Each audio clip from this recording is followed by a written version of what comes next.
ओम नमः शिवाय। फ्रेंड्स, मैं आज आपको भगवान विष्णु की कहानियाँ सुनाने वाली हूँ विष्णु पुराण से।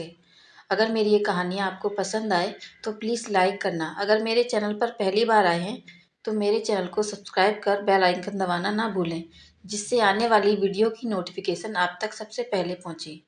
विष्णु पुराण की कहानियाँ। क्षीर सागर में स्थित त्रिकूट पर्वत पर लोहे, चांदी और सोने की 3 चोटियां थीं। उन चोटियों के बीच एक विशाल जंगल था, जिसमें फलों से लदे पेड़ भरे थे।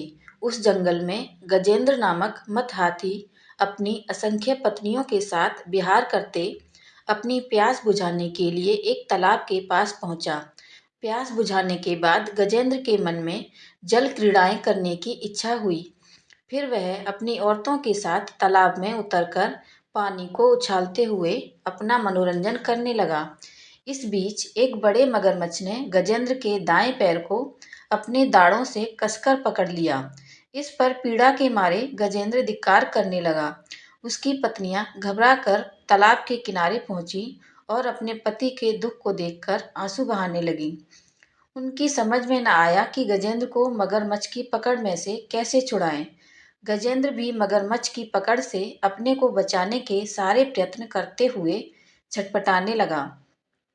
गजेंद्र अपने दांतों से मगरमच्छ पर वार कर देता और मगरमच्छ उछलकर हाथी के शरीर को अपने तेज नखूनों से खरोंच लेता, जिससे खून की धाराएं निकल आती। हाथी मगरमच्छ की पीठ पर अपनी सूंड चलाता। मगरमच्छ अपनी खुरदरी पूंछ से हाथी पर वार कर देता। अगर हाथी अपने चारों पैरों से मगरमच्छ को कुचलने की कोशिश करता तो वह पानी के तल में जाकर छिप जाता। इस पर हाथी किनारे पर पहुंचने के लिए आगे बढ़ता तथा झट से मगरमच्छ हाथी को पकड़कर खींच ले जाता और उसे पानी में डुबो देता। इस तरह मगरमच्छ और हाथी के बीच 1000 साल तक लगातार लड़ाई चलती रही। गजेंद्र अपनी ताकत पर विश्वास करके हिम्मत के साथ लड़ता रहा। फिर भी धीरे धीरे उसकी ताकत घटती गई। मगरमच्छ तो पानी में जीने वाला प्राणी है। पानी के अंदर उसकी ताकत ज्यादा होती है। वह हाथी का खून चूसते दिन ब दिन मोटा होता गया। हाथी कमजोर हो गया। अब सिर्फ उसका कंकाल मात्र रह गया। मगरमच्छ की पकड़ से अपने को बचा लेना हाथी के लिए मुमकिन न था। आखिर गजेंद्र दुखी होकर सोचने लगा, मैं अपनी प्यास बुझाने के लिए यहाँ पर आया। प्यास बुझाने के बाद मुझे यहाँ से चला जाना चाहिए था।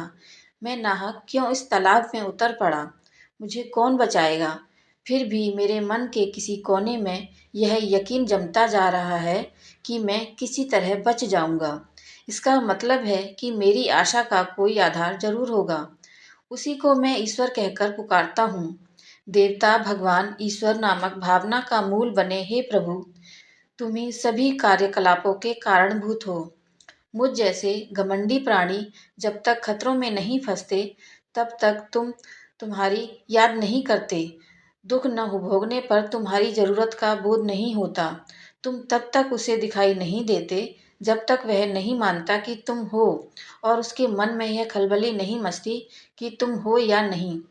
इस तरह बराबर सोचने वाले गजेंद्र को लगा कि मगरमच्छ के द्वारा सताने वाली पीड़ा कुछ कम होती जा रही है। गजेंद्र ने जब ध्यान करना शुरू किया तभी मगरमच्छ के दाढ़ों में पीड़ा शुरू हुई। उसका कलेजा कांपने लगा। फिर भी वह रोष में आकर गजेंद्र के पैरों को चबाने लगा। प्राणियों की बुराई और पीड़ा को तुम हरने वाले हो। तुम सब जगह फैले हो, देवताओं के मूल रूप। हे भगवान, इस दुनिया की सृष्टि के मूलभूत कारण तुम हो। मैं यह विश्वास करता हूँ कि अपनी रक्षा के लिए मैं जितनी तीव्रता के साथ प्रार्थना करता हूँ, तुम उतनी जल्दी मेरी रक्षा कर सकते हो। सब प्रकार के रूप धरने वाले, वाणी और मन से परे रहने वाले हे ईश्वर, ऐसे अनाथों की रक्षा करने वाली जिम्मेदारी तुम्हारी ही है ना? प्राण शक्तियाँ मेरे भीतर से जवाब दे चुकी हैं। मेरे आंसू सूख गए हैं। मैं ऊंची आवाज में तुम्हें पुकार भी नहीं सकता हूँ। मैं अपना होश हवास भी खोता जा रहा हूँ। चाहे तुम मेरी रक्षा करो या छोड़ दो, यह सब तुम्हारी इच्छा पर निर्भर है। मेरे अंदर सिर्फ तुम्हारे ध्यान को छोड़कर कोई भावना नहीं है। मुझे बचाने वाले भी तुम्हारे सिवाय कोई नहीं। यो गजेंद्र सूंड उठाए आसमान की ओर देखने लगा। मगरमच्छ को लगा कि उसकी ताकत जवाब देती जा रही है। उसका मुंह खुलता जा रहा है, उसका कंठ बंद होता जा रहा है। उधर हाथी की आंखें इस तरह बंद होने लगी कि उसे अपने अस्तित्व का ही बोध न था। वह एकदम अचल खड़ा रह गया। उस हालात में विष्णु आ पहुंचे। सारा आसमान उनके स्वरूप से भर उठा। गजेंद्र को लगा कि वह एक अत्यंत सूक्ष्म कण है। विष्णु ने अपना चक्र छोड़ दिया और अभय मुद्रा में अपना हाथ फैलाया। बड़ी तेज गति के साथ चक्कर काटते विष्णु चक्र ने आकर मगरमच्छ का सर काट डाला। दरअसल मगरमच्छ एक गंधर्व था। उसका नाम हुयूस था। प्राचीन काल में देवल नामक एक ऋषि पानी में खड़े होकर तपस्या कर रहे थे। तब मगरमच्छ की तरह पानी में छिपते हुए आकर गंधर्व ने उनका पैर पकड़ लिया। इस पर ऋषि ने उन्हें शाप दे डाला कि तुम मगरमच्छ की तरह ही इस पानी में खड़े रहो। अब विष्णु चक्र के द्वारा उसका शाप जाता रहा।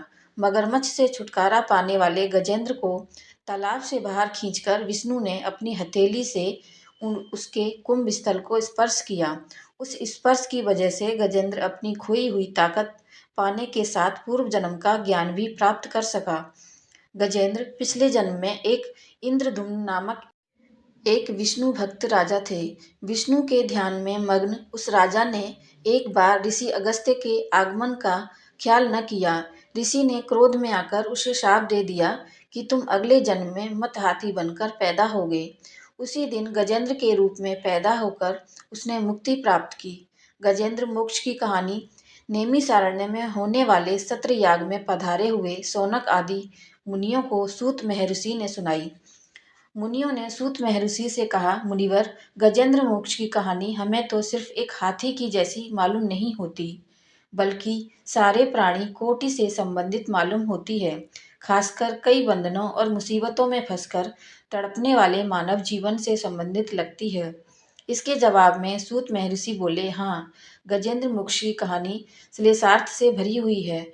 उसका अन्वय जो जिस रूप में चाहे कर सकता है। काल तो विष्णु के अधीन में है, इसलिए काल चक्र के परिभ्रमण में कई कठिनाइयां और समस्याएं हल हो जाती हैं। मुनियों ने पूछा, मुनिवर, गजेंद्र मोक्ष के आधार पर हमें यह मालूम होता है कि प्रत्येक कार्य का कारणभूत सर्वेश्वर विष्णु हैं। ऐसे महाविष्णु की कहानी पूर्ण रूप से सुनने की इच्छा हमारे मन में जाग रही है।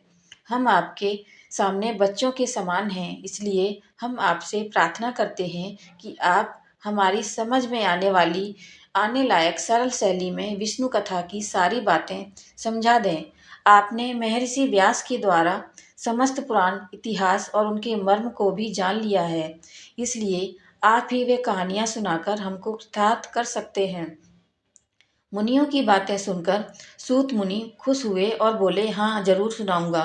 महर्षि व्यास ने विष्णु से संबंधित अनेक लीलावतारों की विशेषताओं को महाभागवत के रूप में रचा और अपने पुत्र सुक को सुनाया। विष्णु पुराण सुनकर भवसागर से तरने की इच्छा रखने वाले महाराजा परीक्षित को सुक महर्षि ने सुनाया। गजेंद्र की रक्षा करने के लिए प्रकट हुए विष्णु अवतार आदि मूल अवतार माना गया है। भगवान विष्णु ने कई अवतार लिए हैं। उनमें विकास की दिशाओं के अनुसार दशावतार नाम से प्रसिद्ध 10 अवतार ज्यादा मुख्य हैं। नार का अर्थ है नीर। विष्णु जल के मूल हैं, इसलिए वे नारायण कहलाए। नारायण से ही नीर या जल का जन्म हुआ है। जल से प्राणी पैदा हुए। विष्णु मछली के रूप में अवतरित हुए। 10 अवतारों में वही पहला मत्स्य अवतार है। विष्णु जल से भरे नील मेघ के रंग के होते हैं। मेघ के अंदर जैसे बिजली छिपी हुई है, उसी प्रकार विष्णु तेजोमय हैं। मेरी ये कहानी आपको कैसी लगी मुझे कमेंट करके ज़रूर बताएं। धन्यवाद।